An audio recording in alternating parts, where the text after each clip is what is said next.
personas las libertades frente a las violencias, el delito o también cualquier tipo de miseria o cualquier tipo de desigualdad. Entonces, entendiendo estos dos conceptos, entonces partimos en que los estados tienen una responsabilidad no solamente de proteger sus instituciones, el territorio, sino también a las personas. ¿Cuál es el asunto de los fenómenos que nosotros estamos viendo en nuestro continente? Que tenemos un panorama macrocriminal donde América Latina es la región casi que más violenta del mundo, hablando de delincuencia organizada, donde hay una ocurrencia del delito de homicidio, donde hay trata de personas, donde hay tráfico ilícito de migrantes, donde hay un alto tráfico de estupefacientes, por ejemplo, desde mi país, Colombia, y vemos unos fenómenos que están dados por una violencia crónica y que está arraigada a la cultura de la región, donde hay unos factores estructurales que profundizan la violencia, que son la desigualdad, impunidad, debilidad institucional, entre otros, las crisis regionales que podemos ver exacerbadas por las olas migratorias, pero también las economías criminales que han permeado el Estado y que se han integrado también en cómo legalizar de alguna manera sus ingresos a través de la economía legal, valga la redundancia. Yo quisiera presentarles que nosotros en el continente tenemos un top de países que tienen la mayor puntuación de criminalidad. Y el primero de ellos, pues lamentablemente es Colombia, para mí decirlo, y es el primero en mercados criminales con trata de personas, tráfico ilícito de migrantes o tráfico de personas, extorsión también, el delito de extorsión y chantaje de protección, tráfico de armas y comercio de productos falsificados. ¿Qué ocurre en Colombia? En Colombia tenemos em, un escenario de origen y destino de la trata de personas por su punto estratégico ubicado en lo que conecta el centro y norte de América con el sur de América.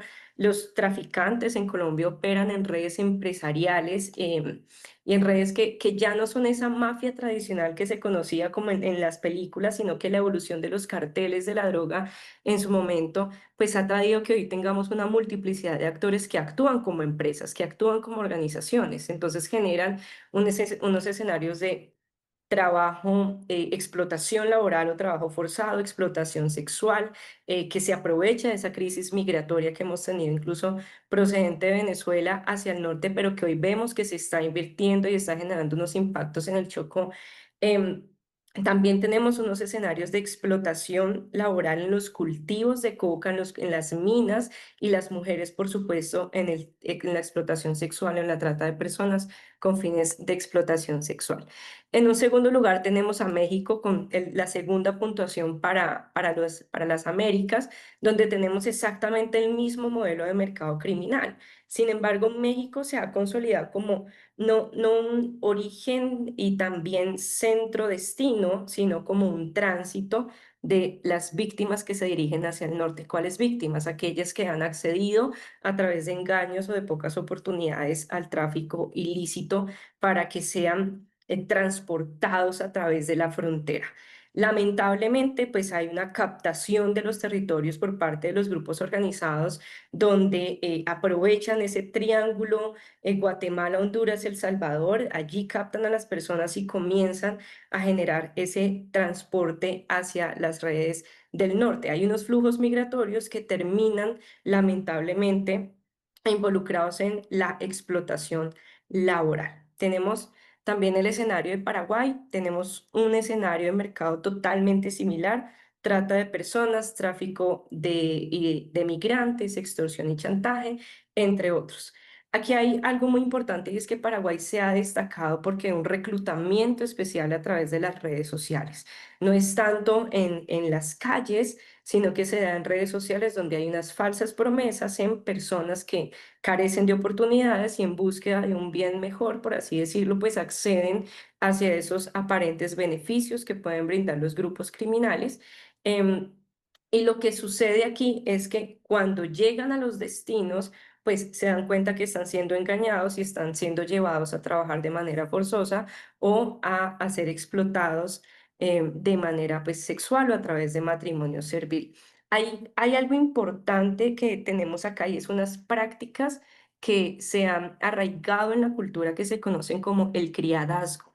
Y ese criadazgo es un fenómeno en que muchas familias de estratos socioeconómicos altos toman menores de edad que han sido abandonados o que están en la mendicidad y casi que los acogen o los adoptan, pero para el servicio doméstico. Entonces vemos que hay una amenaza de explotación frente a los menores de edad que son utilizados para el servicio y el cuidado no remunerado en los hogares, pero que finalmente termina siendo también una forma de explotación.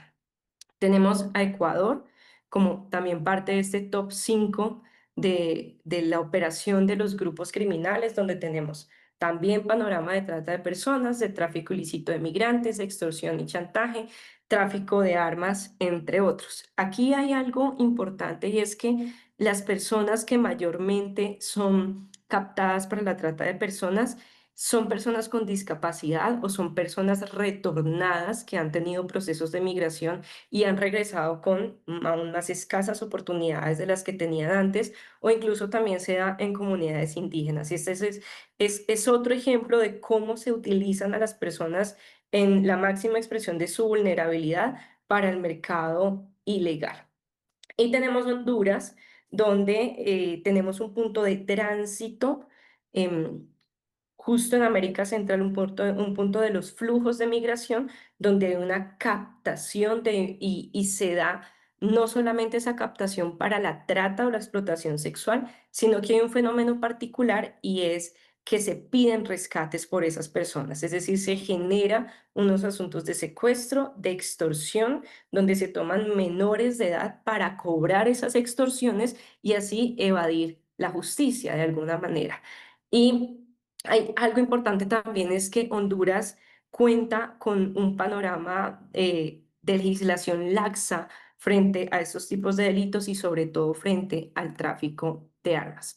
Con esto podemos concluir que hay unos fenómenos que se replican a nivel de nuestro continente, pero que tienen unas características como el control territorial, es decir, esos grupos organizados, esos grupos armados o grupos de delincuencia organizada ejercen el dominio de zonas estratégicas para las rutas del tráfico de estupefacientes o del delito que les genere mayor lucro o mayor rentabilidad de esa economía criminal. Tenemos unas prisiones como hubs, es decir, los grupos de delincuencia organizada utilizan las prisiones como centro de control o centro de planificación o centro de extorsión.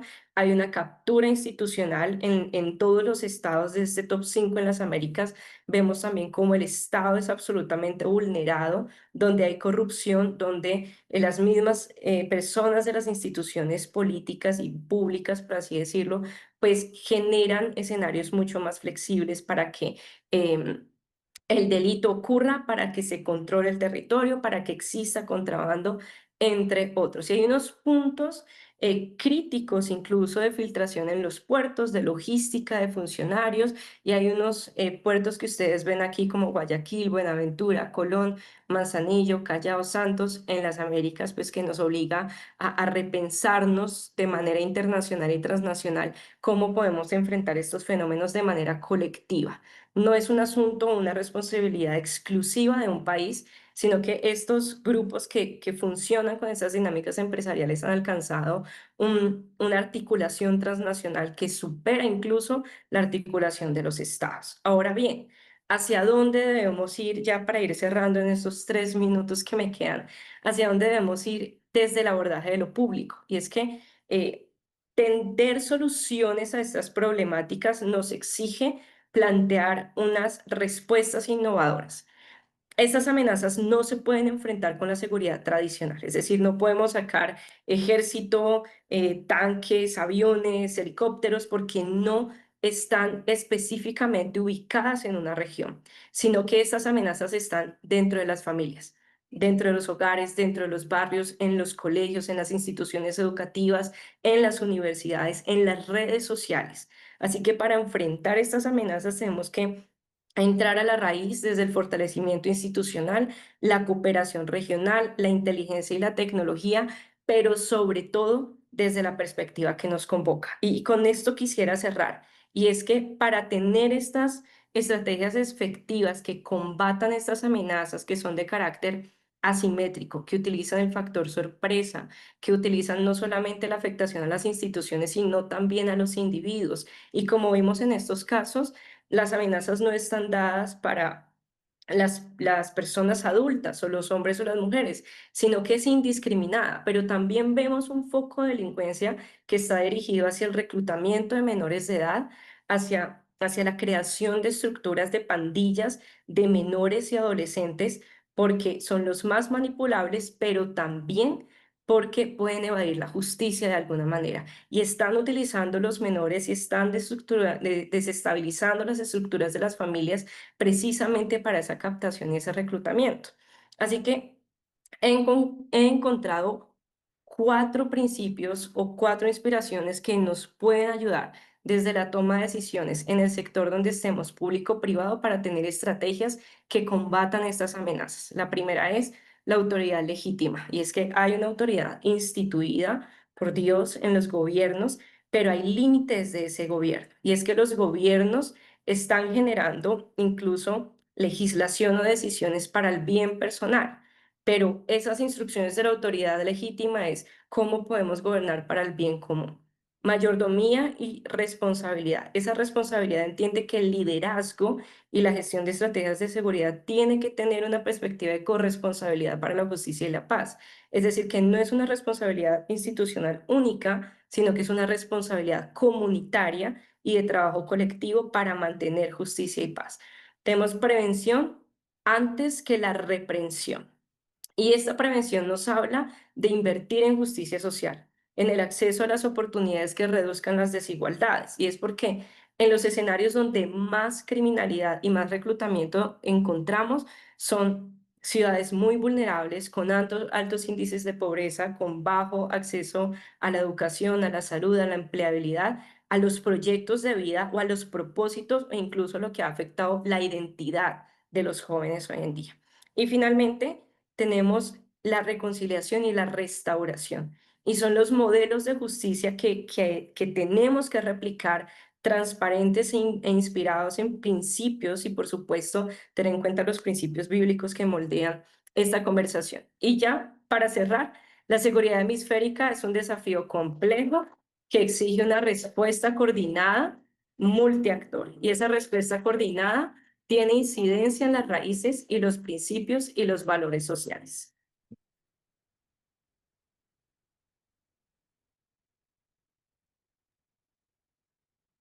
Germán, tú sí. Esta sería entonces la Sí, presentación. Por acá ya cierro el cronómetro que teníamos. Muchas gracias, Aarón, y bueno, estoy muy atenta a las preguntas. gracias, querida Isabela, no solo por la impecable presentación sintética del panorama latinoamericano, sino también por el manejo riguroso del tiempo. Gracias. Bueno, de- eh, han escuchado una destacada graduada también del programa Liderazgo Político CCPL. Gracias, Isabela. Queremos ahora dar paso al juez Gracias, Pablo Germán. Julet. Al juez Pablo Julet trae un importante aporte usándonos la corrupción endémica como un factor y un obstáculo para afrontar los desafíos de seguridad y de crimen organizado desde los estados de nuestro continente. Quiero presentarles a Pablo Julet, es lo más importante. Está casado con Liliana, es padre de 3 hijos y abuelo de 3 nietos. No solo es juez, es licenciado en teología, terapeuta familiar, abogado, pastor, fundador de institutos educativos y director de la Escuela de Formación Política. Fue diputado provincial en Misiones, Argentina, y es asesor legal, y fue asesor legal también del Ministerio de Trabajo en su país. Es autor de 2 libros que son fuente bibliográfica de muchos líderes cristianos y también seculares del continente: El desafío de la función pública, que recomendamos, y Derecho a la familia, y actualmente es juez de paz en la ciudad de Aristóbulo del Valle, en la provincia de Misiones. Gracias, apreciado Pablo, adelante. Bueno, muy buenas tardes aquí en la Argentina. Un gusto participar de este panel. Excelente la presentación de Isabela. La verdad que nos ha dado un marco de referencia enorme, muy claro, muy contundente para poder seguir trabajando y construyendo desde ahí, ¿no? El tema que yo en estos minutos voy a conversar tiene que ver con la corrupción endémica en América Latina. Yo les he pasado el material escrito, seguramente ustedes ya lo tienen o lo van a tener, pero comienzo tomando como referencia a la organización no gubernamental Transparencia Internacional, que publicó recientemente el IPC, Índice de Percepción de la Corrupción del año 2024, haciendo la salvedad de que es un organismo privado que está poniendo la mirada y la observación sobre los funcionarios públicos y sobre las instituciones públicas, ¿no? Pero bueno, Latinoamérica no tiene las mejores puntuaciones y países como Venezuela, Nicaragua, Haití, Honduras y Paraguay aparecen precisamente entre los más corruptos del mundo, ¿no? Bueno, 2 de estos han sido mencionados entre los 5 países de los cuales Isabela nos ha dado referencia. Por suerte, tenemos a Uruguay, Chile, Costa Rica, que aparecen entre los países menos corruptos, ¿no? Y bueno, felicitaciones a los amigos y hermanos uruguayos y chilenos por esto, ¿no? Los factores que influyen en la corrupción son muy variados y cada vez más novedosos, ¿no? Por eso es difícil establecer un listado de formas de presentación de la corrupción, porque va mutando y variando permanentemente, ¿no? Y aquella máxima de que la ficción nunca supera la realidad, bueno, se hace carne realmente en materia de corrupción. Entre los factores que favorecen, perdón, la corrupción pública o la corrupción a nivel público, podemos mencionar la debilidad institucional, la impunidad, los sobornos y los pagos ilegales, la malversación de fondos públicos, la falta de transparencia. Y si relacionamos corrupción y narcotráfico, que es al que quiero dedicar algunas líneas, en América Latina son fenómenos intercontinentados que se retroalimentan, es decir, pareciera que no pueden existir uno sin el otro, ¿no? Crea una especie de círculo vicioso que van socavando la estabilidad, la seguridad y el desarrollo de la región. La corrupción es la herramienta principal del narcotráfico. Las organizaciones criminales, ya sea para el tráfico de personas, para el tráfico de estupefacientes, y todo lo que ya ha sido mencionado, bueno, necesitan sobornar a funcionarios políticos, funcionarios de gobierno, funcionarios judiciales, militares, policías, fuerzas de seguridad en general. Bueno, el narcotráfico necesita de estas instituciones, de estos organismos, para poder desarrollar con toda tranquilidad, como si estuviesen en el patio de su propia casa, sus actividades criminales, ¿no? Algunos hablan de una especie de relación simbiótica entre corrupción y narcotráfico, ¿no? Es como que no podrían, están tan unidos que no pueden existir el uno sin el otro.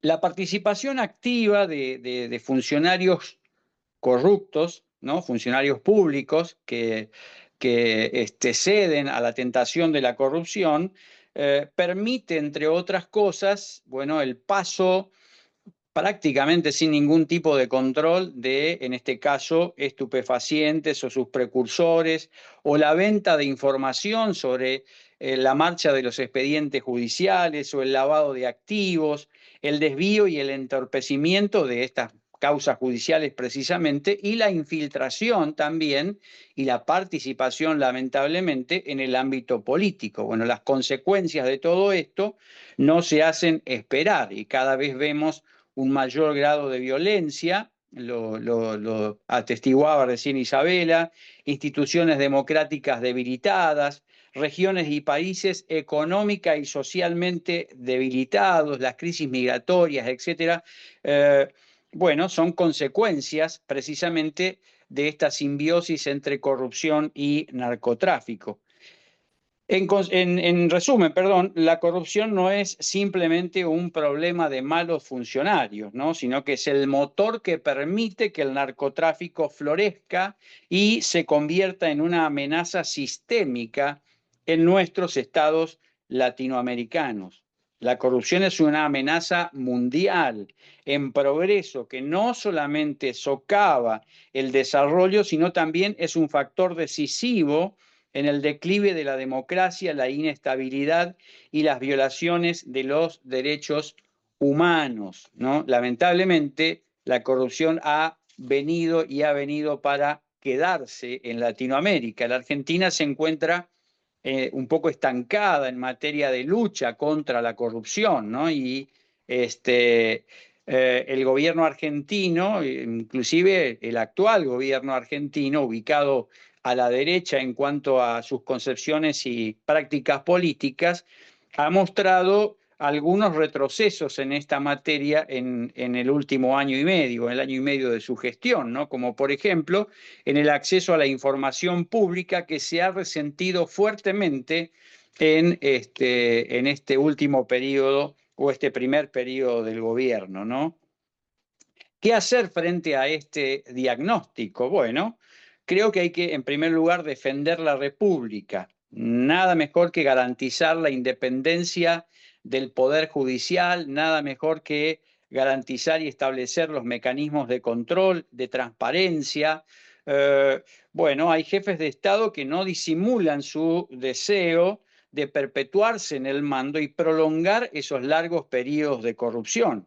Hay otros que de una manera un poco más sutil y hasta disfrazada, diría yo, dan algunos pasos peligrosos hacia el totalitarismo que en nada favorecen a las instituciones y a la vida de una república. ¿Qué más hacer? Alentar al ciudadano común a sumarse. ¿Qué más hacer?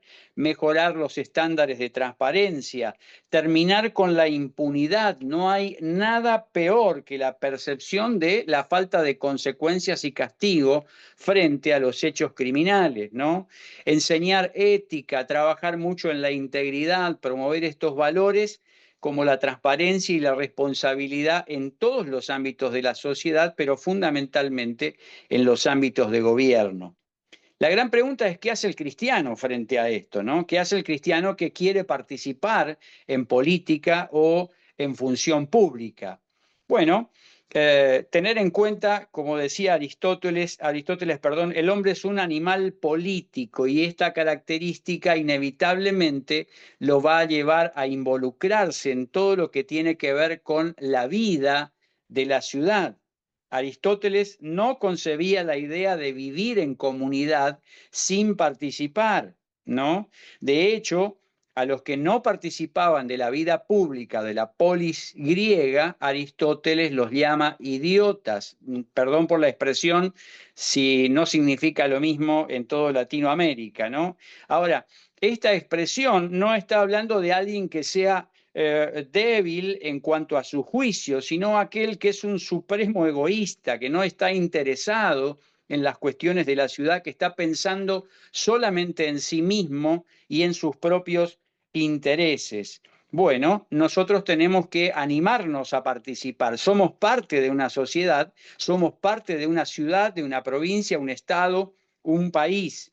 Participar precisamente tiene que ver con ser parte de algo, tener parte en algo, ¿no? Es importante destacar que el concepto que yo tenga de algo va a definir mi nivel de participación. Si yo creo que la política o la función pública es total y absolutamente sucia y dañina, bueno, no me voy a meter nunca porque no quiero participar de esto, pero si entiendo que son lugares en los que se puede cambiar las cosas, influir, determinar, hacer cosas diferentes, entonces me voy a animar a participar, me voy a involucrar, me voy a sumar, ¿no?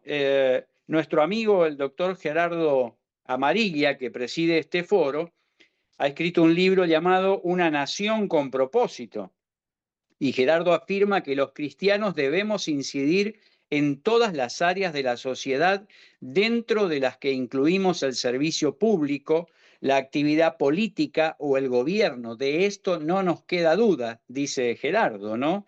Un poco más adelante él agrega: los interrogantes surgen de cómo debería ser precisamente esa incidencia, qué marco teórico debería inspirar esa participación, qué formas de articular una estrategia con otros cristianos en esa participación, qué rol debería jugar el liderazgo o la iglesia como institución en esa participación. Es decir, Gerardo dice, hay que participar, después nos sentamos a conversar acerca de las formas, de las maneras de hacerlo. Y finalmente, creo que lo que todos necesitamos, Latinoamérica necesita, y la iglesia cristiana necesita, y los funcionarios cristianos que tengamos esta vocación necesitamos, es un urgente retorno a la integridad. El derecho que tenemos como ciudadanos de acceder a desempeñar funciones en cargos públicos no es incompatible con la exigencia de determinados requisitos, ¿no? El apóstol Pablo decía, aquel que anhela obispado, buena cosa desea. Y yo digo, aquel que anhela función pública, buena cosa desea. Pero bueno, es necesario que haya un llamado, que haya vocación, que haya mucha idoneidad, que haya una excelente preparación y extrema integridad. Si no, seremos carne de cañón. No hay forma de sobrevivir. Un cristiano no tiene forma de sobrevivir si no lo hace desde esta perspectiva, ¿no? Ahora, parece ser que hablar de integridad es una antigüedad en este tiempo, ¿no? Parece ser que es una costumbre del pasado, una especie de hábito en desuso que se ha ido gastando por el paso del tiempo, ¿no? Uno de los mayores desafíos del actual en la función pública es precisamente levantar en alto la bandera de la integridad. No solamente declamarla, no solamente declararla, no solamente predicarla, sino fundamentalmente vivirla, ¿no? Alguien con mucha precisión dijo que integridad es lo que el hombre o la mujer hace en la oscuridad, es decir, cuando nadie lo ve, cuando no está frente a los demás, cuando está solo, ¿no? Puede ser definida como una condición de coherencia entre el ser interior y el comportamiento, un estado de armonía entre la vida privada y la vida pública. Integridad tiene que ver con transparencia, con entereza, con rectitud, con honorabilidad, ¿no? Es jugarse por una convicción, es ser de una sola pieza, ¿no? Hace algunos años, cuando fui legislador, presenté un proyecto de ley llamado precisamente Ley de Transparencia Laboral. Este proyecto sostenía que todos los que estábamos en función pública, en nuestros sitios de internet institucional, bueno, deberíamos tener un detalle de los dineros que se utilizaban, los gastos que se hacían, los sueldos que teníamos. Bueno, por supuesto que el proyecto pasó a dormir el sueño de los valientes y fue finalmente archivado, ¿no? Nunca lo quisieron tratar, nunca lo quisieron aprobar. Nosotros vivimos en una provincia muy hermosa como es la provincia de Misiones, en el norte de la Argentina, y en estos casi 30 años viviendo acá y más de 22 años en función pública, hemos visto a muchos de los nuevos ricos de la política. Hemos visto funcionarios enriquecerse, ¿no? De manera horrorosa. Así que yo creo que este es un tiempo, y voy cerrando, se me acaba el tiempo de exposición, este es un tiempo en el que hay que regresar a la integridad, como se enseña en la palabra, como nos han enseñado tantos antes que nosotros. Si queremos transformar la nación desde la función pública, tendremos que caminar con las manos limpias, pero tendremos que caminar también con los pies limpios, de modo que nada estorbe nuestra integridad. La nación necesita urgentemente ser transformada. Los lugares de gobierno y autoridad tienen que ser transformados, pero esto va a ocurrir cuando haya hombres y mujeres que con integridad lleven adelante la función para la cual han sido designados. Por el alma de América, vivamos en integridad. Bien. Muy bien. Muchas gracias, querido Pablo, por tu presentación. Vamos ahora, después de haber analizado la dificultad que la corrupción implica para afrontar estos desafíos en todo el continente, no solo en el área de la seguridad, sino transversalmente, a una profundización en los temas de clima internacional desde una perspectiva bíblica. Y vamos a traer ahora a nuestro tercer panelista, Jesús Manuel Suárez, creo que muy bien conocido por todos nosotros. Por eso quiero decir 5 cosas de Jesús Manuel, comenzando por su esposa. Está casado con la doctora Evangelina Sierra, es doctora en historia y es la principal especialista española en protestantismo contemporáneo. Y tienen 3 hijos. Jesús Manuel, como sabemos, es secretario general de la Alianza Evangélica Española y también es miembro de la Comisión Sociopolítica de la Alianza Evangélica Europea. Jesús Manuel es el coordinador del Centro de Estudios del Congreso Iberoamericano por la Vida y la Familia y durante los últimos años lo hemos leído anualmente en el informe anual que compila Panorama sobre la situación de la vida y la familia en los principales países de Latinoamérica. También en España coordina la publicación de Sabiamente, una guía que orienta a los votantes evangélicos acerca de los candidatos y cómo votar en las elecciones. Y su principal interés, y eso justifica mucho su rol activo en el Foro de Políticos Cristianos, es dar forma a una agenda política común con fundamentos bíblicos para que sirva a los parlamentarios cristianos como base. Bienvenido, Jesús Manuel, y gracias por hacer parte. Gracias. Gracias, Germán, y gracias especialmente por empezar presentándome como esposo de mi mujer. No es lo habitual y en este caso estoy muy orgulloso de que sea así. Siempre digo que la única doctora de verdad que hay en casa es mi mujer, que es la que ha hecho la tesis doctoral. Podemos hacer un análisis del narcotráfico y de la derivada de la criminalidad, trata de personas, etcétera, a la luz de las escrituras. Bien, podemos hacerlo sin duda. Y lo primero que podemos decir es que es la consecuencia del pecado. Pero para decir esto no hay que estudiar mucha teología. Os invito así a ir a 1 Corintios 6, 9 a 10. 1 Corintios 6, 9 a 10 dice: ni los fornicarios, ni los idólatras, ni los adúlteros, ni los afeminados, ni los que se echan con varones, etcétera, etcétera, heredarán el reino de Dios. Y si leéis las conductas de estas personas, ¿qué tienen en común? Pues la búsqueda de la autocomplacencia sin más, el placer por sí mismo, sin significado vinculado al placer. Realmente una forma de verdadera idolatría. La fornicación, por ejemplo. El placer sexual no es un invento del diablo, es un invento del Señor, que complementa y sella la relación estable entre un hombre y una mujer que antes que nada se aman y tienen una relación llena de significado. Y el sexo lo que hace es sellar esa relación mediante pues, una experiencia satisfactoria de placer. Bien, la fornicación supone quitarle al sexo todo el componente de relación humana, todo el componente de relación afectiva, todo el componente de amor y buscar sencillamente la sensación de placer que acompaña al sexo. Lo mismo podemos decir de las demás condiciones citadas. La embriaguez pues supone también tener sensación de tranquilidad, de euforia, pero desvinculado de cualquier tipo de significado. Lo interesante, o no tan interesante, de todas estas condiciones es que atrapan y generan dependencia. Y con la drogadicción sucede lo mismo.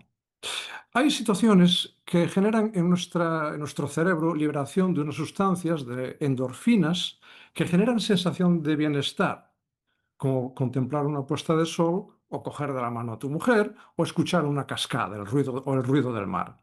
Con la droga lo que se busca es provocar el mismo efecto de las endorfinas a través de una sustancia química, pero sin un desencadenante que tenga significado alguno. Y de nuevo se está buscando la satisfacción, el placer, sin un significado profundo vinculado a él. Y, como las conductas antes señaladas, las drogas no refuerzan nada, sino que esclavizan y generan dependencia. Los narcotraficantes conocen bien esto, y algunos políticos también, porque en efecto, hoy un ciudadano que pone en su vida la idolatría de la droga, el placer de la droga por sí misma, no está interesado en fijarse en metas y en conquistarlas, en la cultura del esfuerzo, el trabajo responsable, las relaciones personales significativas, la lucha por la justicia o la libertad. Todas quedan barridas por el acceso a la droga. Una persona atrapada en la droga es un ciudadano sumiso, que vende fácilmente su libertad. Y yo postulo que el avance de la drogadicción en nuestros países reduce el sentido de responsabilidad cívica y generan democracias más débiles. Y en la historia de Israel, en la palabra lo descubrimos. ¿Cómo? Cuando el pueblo se entregaba a la idolatría, los reyes ejercían más abuso de poder. Y esto sucede con la droga. La idolatría de la droga reduce la conciencia cívico-política y aumenta el riesgo de abuso de poder. Pero además genera dependencia. Una dependencia que es química, pero que también es psicológica y también es personal. La persona con drogadicción recoloca sus prioridades en la vida, incluyendo la familia, la responsabilidad cívica, la responsabilidad política. Sitúa a la droga en la cima y paga el precio por ella, incluida su dignidad y su familia por ella. Y se cierra así el círculo vicioso de la pérdida de libertad. Una sociedad en la que avanza la drogadicción pierde libertad, pierde conquistas democráticas. Es significativo, Romanos 6, 16 al 18, al describir los efectos esclavizantes del pecado. Las organizaciones de tráfico de drogas descubren que las personas adictas renuncian, como digo, más fácilmente a su libertad y se hacen fácilmente atrapables y manipulables. Y ellos encuentran ahí una oportunidad para conquistar poder económico y más adelante poder político, aprovechando esa dependencia. Compran su dignidad y libertad.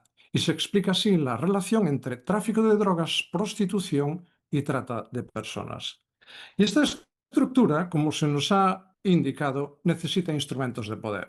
Y así dispone incluso de cuerpos armados que pueden desafiar al propio Estado. Es un nuevo poder que se levanta contra lo establecido en Romanos 13, 1 al 4, al usar la fuerza para defender no lo justo, sino los intereses del narcotráfico. Y además establecen sistemas financieros propios que también escapan al control del Estado, según está descrito en Romanos 13, del 6 al 7. Finalmente, la corrupción, de lo que nos hablaba Pablo Ulet, personal y estructural, directa consecuencia del pecado, acaba de cerrar este círculo vicioso.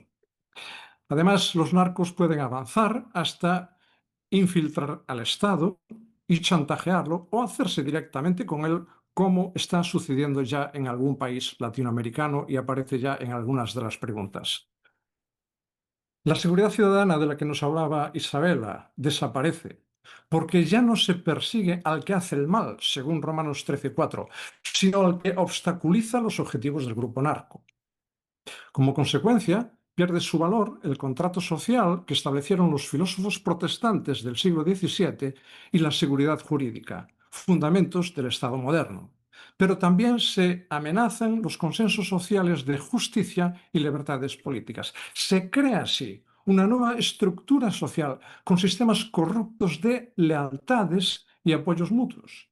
Y en efecto, como nos señalaba el presidente de Guatemala en la anterior presentación, la juventud, especialmente en los sectores marginados urbanos, descubre en el narcotraficante un modelo de éxito social y en la organización narco una forma de salir de la pobreza y alcanzar promoción y respeto personal. Y además, la organización narco se convierte para algunos jóvenes en una especie de sustituto de la fraternidad de la Iglesia, permitidme la expresión, porque es un nuevo entorno con relaciones sociales de vínculos de lealtad y fidelidad y contraprestaciones mutuas. Y un referente de seguridad para él del que ya le va a ser imposible escapar. Y, al igual que sucede con los pecados señalados al inicio, como vemos, la consecuencia es que las personas acaban atrapadas. Segunda parte de mi exposición. ¿Qué podemos hacer los evangélicos en la lucha contra el narcotráfico y la inseguridad ciudadana? Primero, como también nos indicaba Isabela, y por cierto me alegra mucho, yo no había escuchado la ponencia de Isabela, había visto el resumen, ella no había visto lo mío, y creo que coincidimos en cosas muy significativas. Tenemos que legitimar la autoridad del Estado en los términos de Romanos 13 para combatir al narcotráfico y sus derivadas de corrupción, prostitución, estructura financiera paralela. Por cierto, tendríamos que hablar de la cuestión de la estructura financiera del narcotráfico, porque si la atacamos ahí, estamos atacando buena parte de su raíz. Bien, hay que reforzar la autoridad del Estado, pero en una perspectiva bíblica, esa autoridad del Estado debe estar limitada y controlada. Porque cuando el narcotráfico desafía fuertemente al Estado, aparece la tentación de entregarle al gobierno todo el poder y más poder del establecido constitucionalmente con la idea de hacer más eficaz la lucha del gobierno. Y ojo, todos los tiranos han aprovechado momentos de descontrol social para ofrecerse como salvadores de la patria, reclamando poder sin control a cambio de garantías de paz y seguridad. Y tenemos ejemplos recientes en el fascismo en Europa en el siglo pasado y otros más recientes en la Latinoamérica actual. Y como evangélicos tenemos que ser muy cautos al respecto y negarnos a legitimar el abuso de poder. El narcotráfico roba libertades. No pretendamos derrotarlo entregando libertades. El Salmo 85:10 dice: la misericordia y la verdad se encontraron, la justicia y la paz se besaron. Nuestros gobiernos deben ser capaces de combinar de forma equilibrada medidas de lucha poderosa contra el narcotráfico y al mismo tiempo defensa irrestricta de la libertad. Y los políticos evangélicos deberíamos saber combinar las dos cosas. Segundo lugar, ni escepticismo ni miedo. Yo he visto que lo peor, por lo menos en Galicia, lo que fomentó el avance del narcotráfico fue el escepticismo de la población. Lo que nos decía Jimmy Morales en su conversación con Donald Trump, ¿verdad? Que decía Trump, eso es imposible de combatir. Ese escepticismo es el que da alas al narcotráfico, el que lo hace imposible de combatir. Yo creo que aquí también es de aplicación el texto de Mateo 16:25. Todo el que quiera salvar su vida la perderá. Si por escepticismo o por miedo callamos para guardar hoy nuestra vida a salvo del riesgo, pagaremos mañana con la vida de nuestros hijos en una sociedad violenta bajo el control del narcotráfico. Los evangélicos somos los que hemos levantado muchas veces la voz cuando otros callaban. Por lo tanto, se espera de nosotros que respondamos ahora con la valentía de Esther, varias veces citada. Es esta generación la que tiene que levantar su voz contra la infiltración del narcotráfico, porque si lo dejamos para la siguiente será mucho más complicado y pagaremos un precio más caro. Y termino con algunas propuestas de instrumentos prácticos de lucha que podemos desarrollar como evangélicos. En primer lugar, el narcotráfico encuentra su ventana de oportunidad en los entornos de pobreza e injusticia social. Si alguien no le quiere llamar injusticia social, le quiere llamar de otra forma, que le llame. No vamos a pelear por la terminología, pero Amós es muy claro al respecto. Luchar contra la pobreza y la injusticia social es un mandato bíblico por sí mismo. Amós 8:4-7, Isaías 58:6-8 y muchos más. Pero además es el más eficaz instrumento para liquidar la oportunidad de desarrollo del narcotráfico en Latinoamérica. Y al revés, mientras se extienda la pobreza y la injusticia social, el narcotráfico se ofrecerá como la oportunidad de salir de la miseria y el modelo de promoción personal y prestigio para muchos de nuestros jóvenes. Se hacen necesarios programas específicos dirigidos a la juventud de entornos marginados, ofreciéndoles instrumentos eficaces de progreso humano, social y económico. Y es un terreno en el que debemos recuperar los evangélicos con convicción, porque ya lo trabajamos en el pasado, aunque se nos ha olvidado. Otro instrumento es la educación. Invertir en educación es una excelente profilaxis contra el atrapamiento de nuestros jóvenes en las narcorredes. Estamos siendo muy eficaces en la rehabilitación de toxicómanos. Y la actividad y entrega de tantas organizaciones evangélicas en las que algunos de vosotros estáis participando en esta área es muy superior a nuestras capacidades económicas y a la proporción de evangélicos en nuestros países. Es algo que además los gobiernos reconocen y debemos seguir trabajando, porque cada vida rehabilitada es un tesoro que pesa en la balanza a favor del progreso humano y social de nuestros pueblos. Los políticos evangélicos deben ser un referente en las iniciativas de denuncia, especialmente cuando los demás callan por escepticismo y por miedo. Y sin duda, deben empezar por ser absolutamente inmunes a cualquier tentación de soborno en forma de poder político o económico. Y de eso ya nos habló Pedro y no voy a insistir más en ello. Solamente indico que, cuidado, no caigamos en la tentación de justificar el fin por los medios, porque el dinero del narco no se santifica en el cepillo de ofrendas de la Iglesia. Como Congreso Iberoamericano por la Vida y la Familia, sabemos que la familia estable es el mejor instrumento de prevención social contra la drogadicción. Y de esto también hablaba Isabela y no voy a insistir más tampoco ahora. Las familias y las iglesias evangélicas pueden y deben tomar iniciativas cívicas eficaces, incluso cuando el Estado calla. Y quiero recordar aquí que en Galicia el narcotráfico empezó a caer en el momento en que las madres de los heroinómanos se levantaron y con toda valentía y arriesgando incluso sus vidas, se plantaron en manifestaciones, se plantaron ante las mansiones de los poderosos del narco para denunciar. Aquel día empezó a caer el narcotráfico. No perdamos la convicción.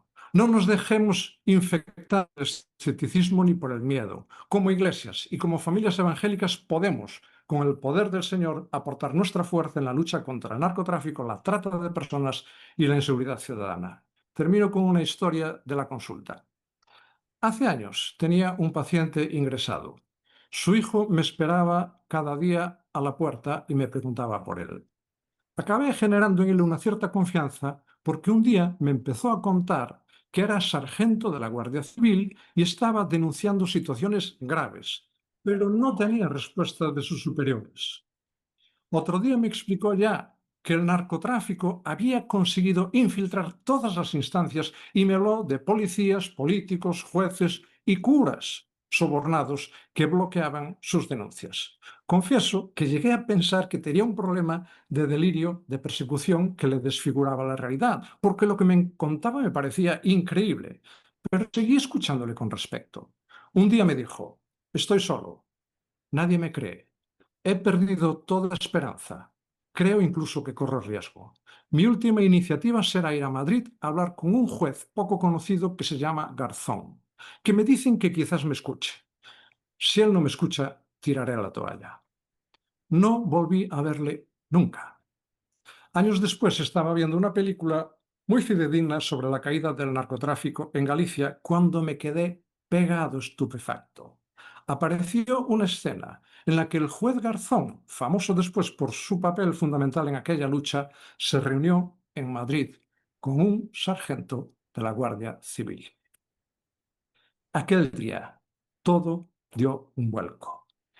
Una sola persona, sola, poco poderosa, pero decidida a no callar, a romper con el escepticismo y el miedo, cambió el rumbo de las cosas. Y esto mismo puede hacer el Señor en Latinoamérica, con cualquiera de vosotros, con tu iglesia, con tu comunidad, con nuestro Congreso Iberoamericano por la Vida y la Familia. Solo tenemos que decir, Señor, aquí estamos, en tu nombre, por nuestros hijos, no callaremos. Amén.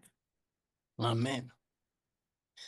Muy bien, qué extraordinario, qué emocionante todo eso. Bueno, quiero decir, vamos a tener un tiempo para preguntas, aunque he estado revisando y realmente solo han llegado 2 o 3 preguntas.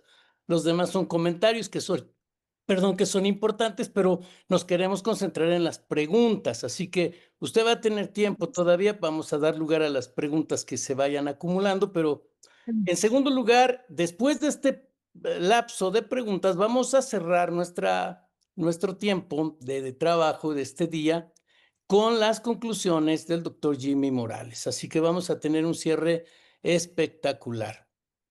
La primera pregunta que quiero leerles es de Carlos Páez, de Venezuela. Dice, siendo Venezuela, está dirigida a Isabela, siendo Venezuela un exportador regional de comercios ilícitos, trata de personas, narcotráfico, etcétera, y flujos migratorios, ¿qué papel está jugando este país en todo lo mencionado? Bien, Harold, muchas gracias por transmitir la pregunta. todos nos preguntaremos por qué Venezuela no apareció en ese top 5 y es porque de los datos oficiales del Global Index de Inside Crime de GITOC, es muy difícil tener los datos de Venezuela, precisamente por lo que ha hecho la dictadura, las comunicaciones, y pues porque es un régimen que favorece la criminalidad organizada en nuestro continente. Entonces, claramente no vamos a tener esos datos oficiales. Pues hay una incidencia importante donde vemos que pues hay un gobierno que no solamente facilita el mercado criminal, sino que lo promueve y también lo lidera.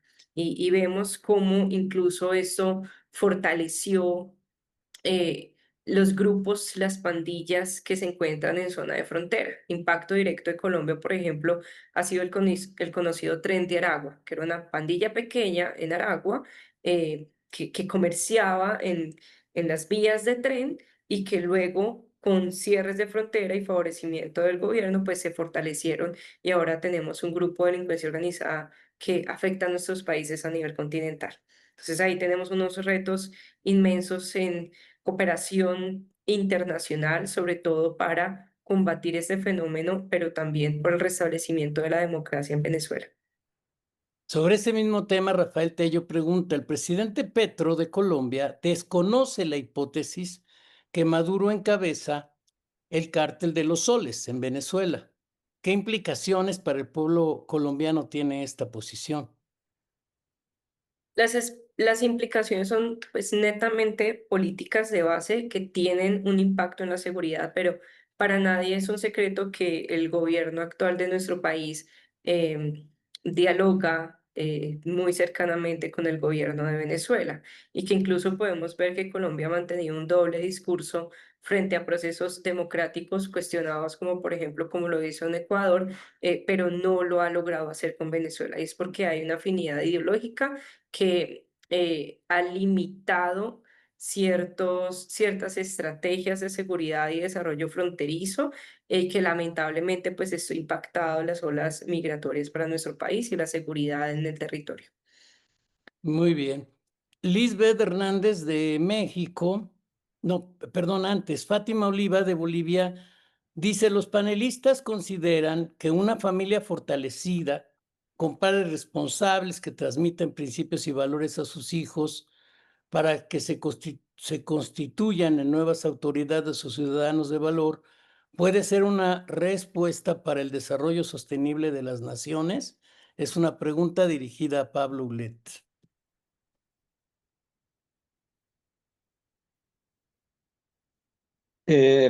Bueno, me parece que la pregunta es un enunciado muy claro acerca de cuál es la gran salida y la gran esperanza que nos queda, ¿no? Yo creo que así como tenemos que retornar a la integridad, tenemos que retornar al valor familia, ¿no? No renunciar al valor familia, no renunciar al valor, la educación de nuestros hijos. Se mencionó al principio, he tenido el privilegio y la oportunidad de fundar 2 escuelas aquí en la provincia y estamos trabajando mañana, tarde y noche en favor de una educación con valores, ¿no? Que logre desarrollar niños que aprendan estos valores para que luego sean los jóvenes que no consuman las drogas y luego sean los funcionarios que lleven adelante una nación con toda integridad. Sin lugar a dudas, lo que Fátima plantea es totalmente así. Es el gran desafío. También para ti, Pablo, de Lisbeth Hernández de México. Los cristianos estamos llamados a la renovación y transformación de nuestro país. ¿Qué tan importante es la unidad del cuerpo de Cristo para conservar nuestros principios y valores? Y felicita a todos los ponentes. Bueno, es fundamental, es fundamental. Si ya nos podríamos poner de acuerdo y decir, bueno, vamos a estar unidos para defender los valores, ya hemos ganado gran parte de la batalla. A partir de ahí quizás hasta podamos ponernos de acuerdo en decir, bueno, vamos a acompañar determinado proyecto político, ¿no? Lo que ya es mucho más difícil porque cada uno tiene su pensamiento, su ideología, a veces muy contradictoria una con la otra y a veces muy contradictoria con la propia palabra de Dios, ¿no? Pero bueno, si pudiéramos ponernos de acuerdo en decir juntos como cristianos de cualquiera de nuestros países latinoamericanos, vamos a luchar por la vida, vamos a luchar por la familia, vamos a hacerlo en integridad, vamos a luchar por todo lo que tenga que ver con los valores y principios de la palabra. Si logramos esto, hemos ganado gran parte de la batalla, sin dudas. Amílcar Márquez, de Venezuela, le pregunta a Jesús Manuel, ¿existe alguna evidencia acerca de que el narcotráfico ha permeado en la iglesia latinoamericana? Es una pregunta muy complicada. Yo la evitaría. ¿Por qué? Yo no tengo evidencia directa. Sé que ha habido acusaciones de eso. Y aquí es difícil distinguir entre las calumnias y las acusaciones con una base, ¿no? Yo creo que vosotros que vivís en Latinoamérica conocéis mucho mejor el tema. Lo que sí tengo claro es que a veces es bastante más fácil de lo que parece caer en la búsqueda de una cierta contraprestación. O sea, no me digas de dónde has sacado el dinero. Si lo traes para la iglesia está bien. Y además, yo lo voy a presentar delante del Señor para la obra del Señor. Y parece que de esa manera queda de alguna manera santificado, como si lo llevases al altar como una ofrenda en los tiempos del antiguo Israel. Eso es una trampa terrible, terrible. Mirad, yo en Latinoamérica encuentro sistemáticamente algo que cuando hablo del Evangelio me replica, que es, mira, los cristianos muy bien de palabra, pero al final se corrompen como los demás. Y a mí eso me liquida, me quita todo argumento para predicar el Evangelio. Bueno, no me lo quita todo, puedo seguir hablando, pero hermanos, por favor, no caigamos en la trampa. Los evangélicos somos vulnerables, somos ingenuos y a veces pensamos que entrar por esa vía, pues bueno, pues si el fin lo justifica bien. Y lo mismo podríamos decir del tema que pasé un poquito de lado, pero que si queréis entramos, que es el de qué hacemos los evangélicos cuando un político nos dice, si me dais más poder, incluso un poder por encima de la Constitución, yo os aseguro que acabo con el narcotráfico. ¿Qué hacemos? Pues también es otra vez el fin justificando los medios. Cuidado, hermanos, pensemos reflexivamente. Reni Rivas te pregunta, Jesús, actualmente se desarrolla una operación intercontinental por los Estados Unidos en el Mar Caribe por el tema del narcotráfico que sale desde Venezuela y Colombia, etcétera. ¿Es legítimo aceptar la intervención extranjera a un país desde la cosmovisión bíblica? Yo con mucho gusto le paso esta pregunta a Isabela, que seguro que está mucho más capacitada que yo para contestarla. Qué pregunta tan difícil.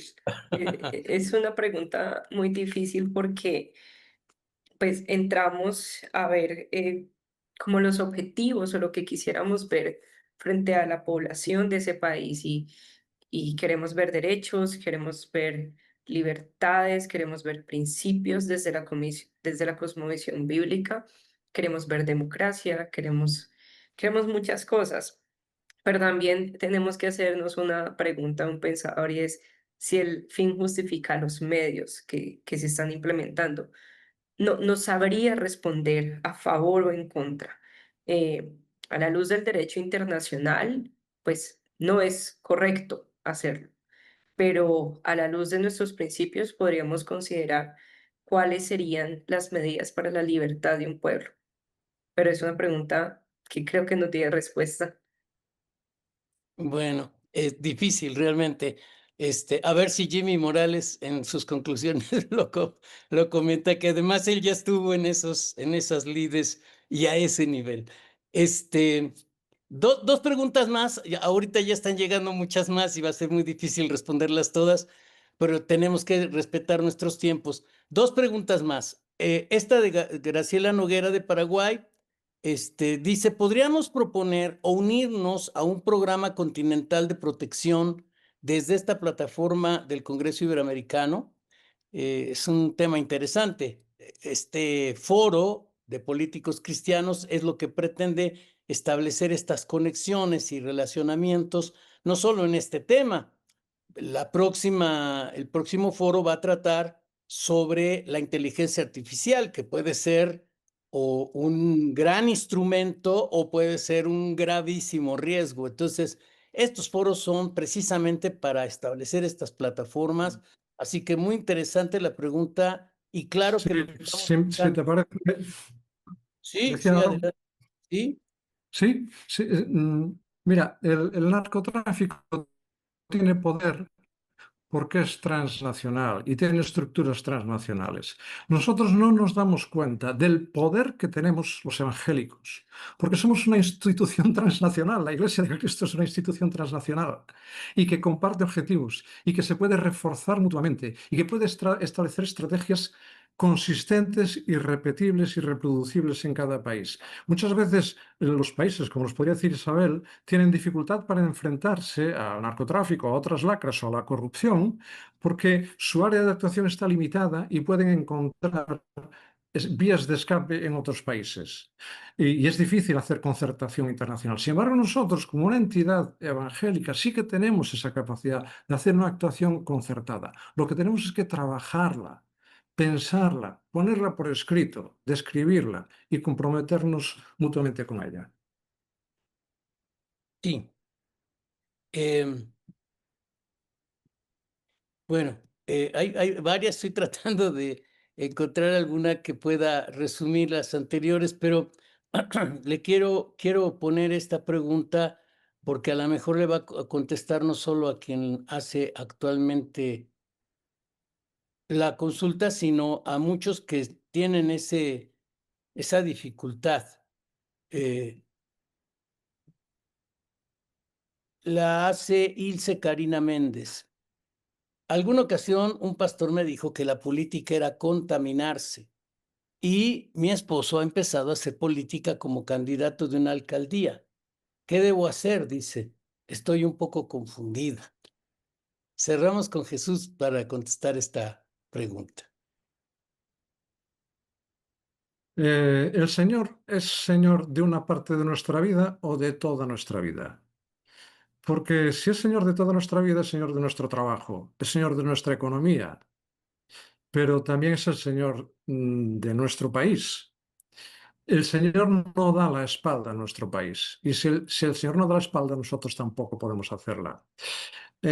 Cuando Timoteo, en 2 Timoteo se dice que oremos por los que están en eminencia, para que vivamos de forma justa, literalmente, justa, honestamente, en toda piedad y honestidad. Está diciendo que podamos vivir sin contraponer la justicia con la libertad.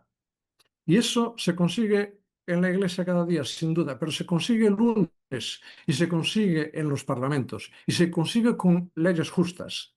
Mirad, si Wilberforce en el siglo XIX, principios, no se hubiese levantado contra la lacra de la esclavitud y dijese, mi función es predicar el Evangelio, pues entonces no habría habido abolición de la esclavitud en el Reino Unido. Y fijaos el impacto inmenso que tuvo en el Imperio Británico, que era enorme, pero sobre todo en el resto del mundo, porque a partir de ahí cayó la esclavitud en todos los países. Y eso fue porque un hombre evangélico, convertido, dijo, hay que cambiar y poner todo bajo la soberanía del Señor. Y por supuesto con instrumentos legítimos, no apropiándose del poder por vías ilegítimas, sino en una franca lucha democrática. Esa vía está abierta y el Señor espera de nosotros que trabajemos en ella. Exacto. No tengamos miedo. El Señor nos ha dado su autoridad y su potestad precisamente para que podamos, desde el espacio donde el Señor nos permite estar, ser la luz que el mundo necesita.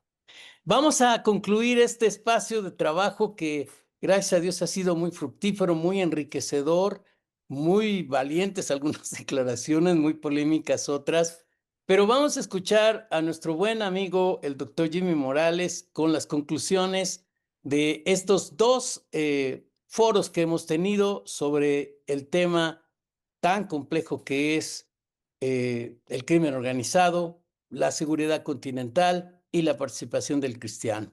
Con ustedes, el doctor Jimmy Morales.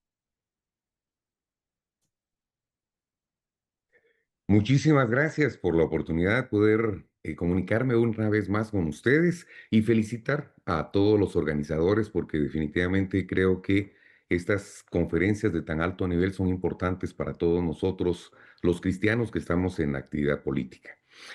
Voy a tratar de inferir un poquito en la última pregunta sobre la injerencia internacional.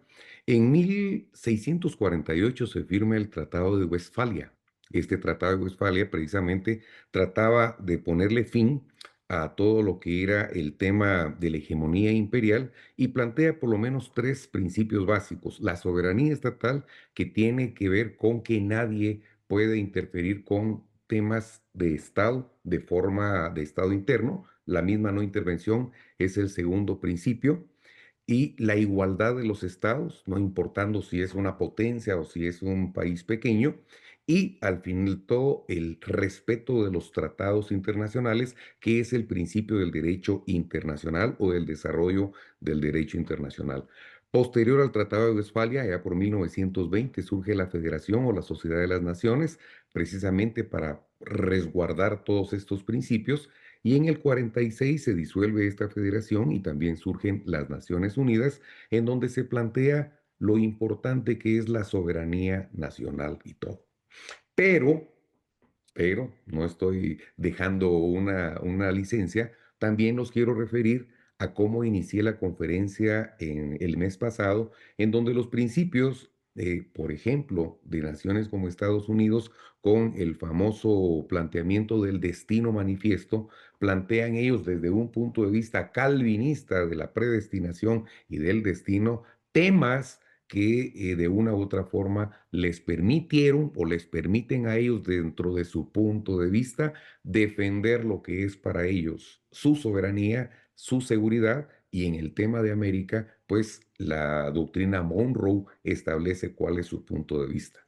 Sé que no estoy contestando la pregunta al 100%, pero estoy planteando todo lo que es derecho internacional con su nacimiento en el Tratado de Westfalia, la relación internacional, el tema de los estados modernos y la importancia que es que nosotros, los cristianos políticos, nos versemos en estos temas. ¿Qué es bueno, qué es malo? Huntington habla de una lucha y una confrontación de las culturas y el choque de las culturas y plantea la posibilidad de una intervención o una guerra religiosa más adelante, pero solo quería hacer este pequeño aporte. Voy entonces directo a la armonización o tratar de armonizar las conferencias que tuvimos hoy. Quiero felicitar tanto a Pablo como a Isabel y a Jesús por estas tremendas conferencias que nos dieron. Acabamos de escuchar tres puntos de vista sumamente importantes, me refiero a lo político, lo criminológico y lo bíblico. Y analizando la problemática del narcotráfico y la corrupción en Latinoamérica, desde cada uno de esos puntos de vista. Vamos a proceder a hacer una pequeña síntesis de la problemática, las consecuencias que cada uno de ellos planteó y finalmente las propuestas formuladas a nivel de conclusiones. La primera conferencia, Los desafíos hemisféricos, delincuencia organizada transnacional, plantea que América Latina es una de las regiones más violentas del mundo, con 121,000 homicidios en 2024. Y gran parte de estas muertes se deben al narcotráfico y las actividades criminales que lo rodean, como el lavado, el tráfico de armas, la trata de personas. Y estos factores, o mejor dicho, estas situaciones se dan por factores incidentes como la desigualdad, la impunidad, lo que resulta en economías criminales. Las consecuencias de todo esto es la pérdida del control territorial por parte de los estados, la captura institucional por la delincuencia transnacional organizada y prisiones y puertos como hubs criminales. Las propuestas, según logramos entender, está el fortalecimiento institucional, la cooperación regional, la inteligencia y la tecnología como herramientas para la lucha contra estos flagelos, las reformas penitenciarias como un factor importante y plantea la mayordomía y por supuesto la integridad cristiana como parte de una necesidad propuesta. En el caso de la segunda conferencia por Pablo, que habla de corrupción endémica en América Latina, vemos que la problemática se da por una debilidad institucional, una impunidad campante, sobornos para todos los niveles y para todas las personas y una falta de transparencia tanto personal como institucional.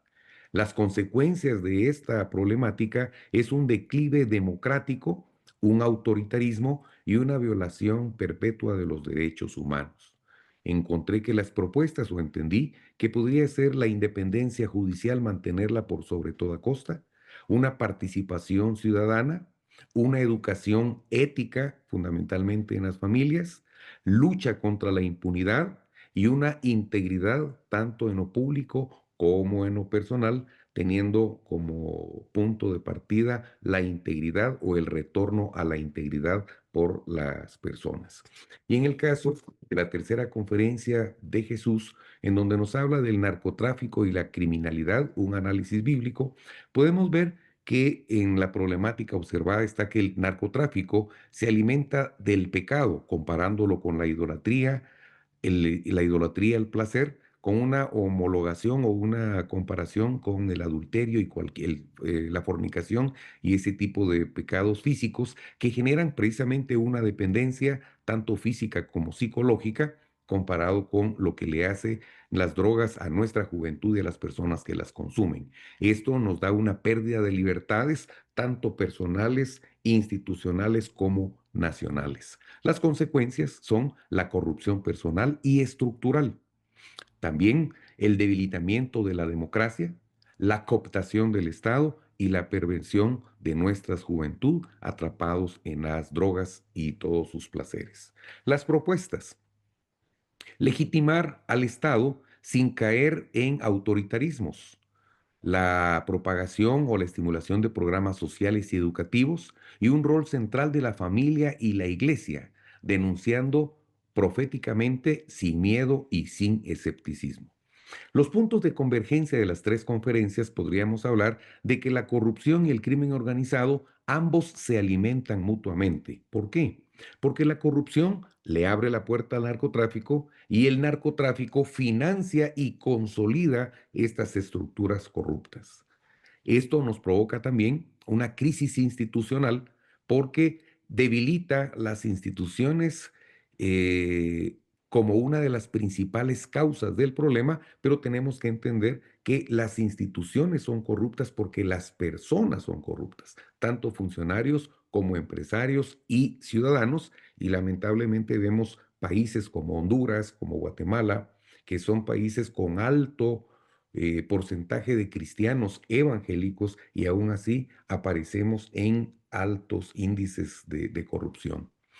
Esto también, como punto de convergencia en las conferencias, podemos ver el impacto que estos dos flagelos tienen en la democracia.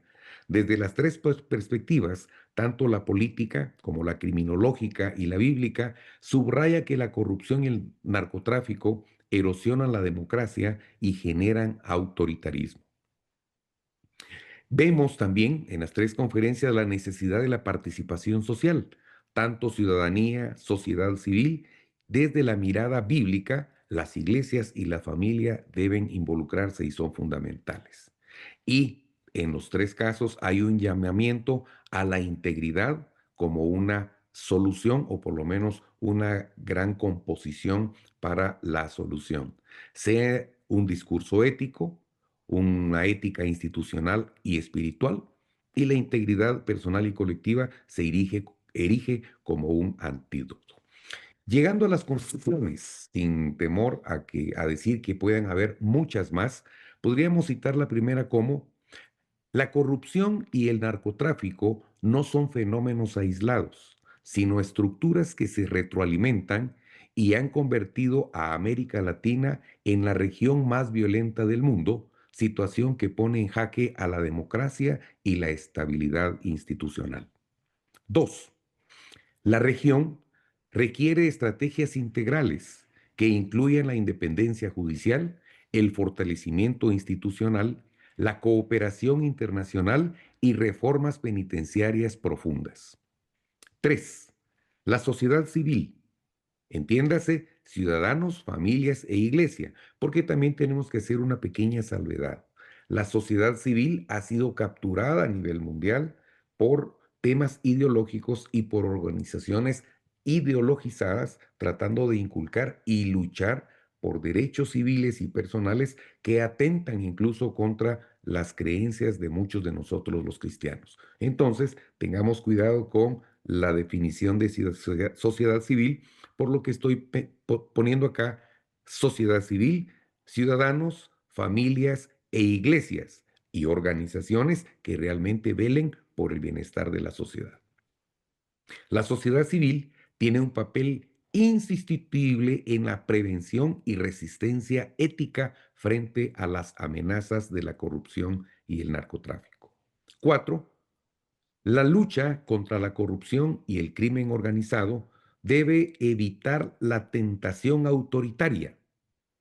El reto central es combatir el crimen sin sacrificar la libertad, equilibrando la justicia y la paz. Y finalmente, una conclusión que tiene que ver con la integridad personal y pública. La integridad personal y pública es la clave transversal. Sin ella, ni las reformas políticas ni las grandes alianzas regionales tendrán un impacto duradero. Con esto quisiera dejar este aporte y nuevamente felicitar a los conferencistas de hoy que nos ilustraron y nos enseñaron mucho, y a los organizadores de este esfuerzo tan noble que están realizando, y que Dios les bendiga hoy y siempre. Gracias, Aarón. Muchas gracias a Jimmy Morales y por supuesto que a los panelistas y a todos los que participaron con sus preguntas, que participaron con sus planteos, con sus inquietudes.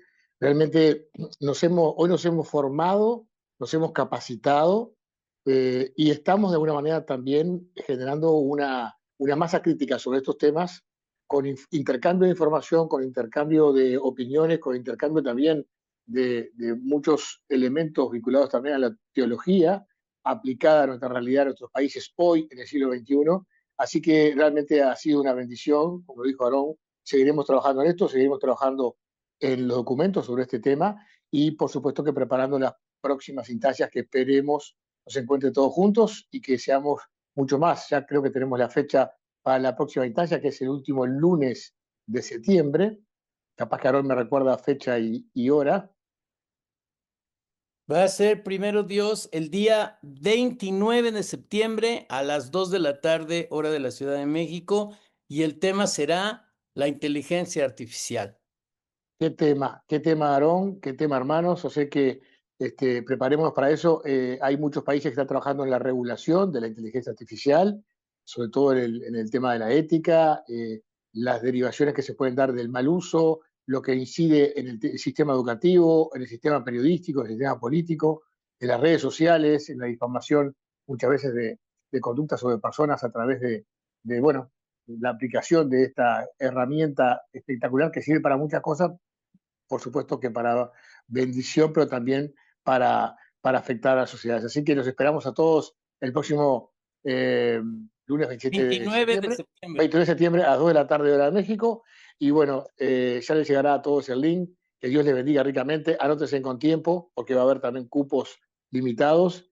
Y realmente ha sido una bendición. Gracias nuevamente a Aarón, a los panelistas, a Jimmy y a todos los que han participado de este encuentro.